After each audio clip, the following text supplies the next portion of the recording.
او که تاسو په دنیا کې په چا باندې عذاب لیدل غواړئ نه هغه دا شیعګان دي چې په دنیا کې په دې باندې الله پاک عذاب راوستی دی. الله پاک دې په دنیا کې په عذاب کې اخته کړی دي. چې کوم سړی د صحابو سره بغض کوي، حسد کوي، نفرت کوي، لیدل غواړي چې دغه الله پاک عذاب څنګه ورکوي، شیعګانو ته وګورئ په دنیا کې ولا الله عذاب ورکوي. ولې؟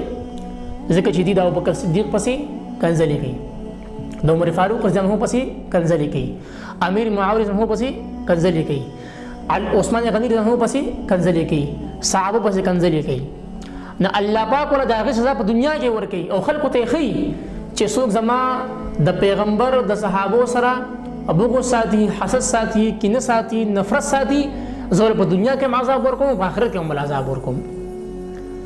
لہذا صحابه کرامو سره محبت ساتل دا د ایمان یو اهم حصه ده، دا د ایمان یو جز دی.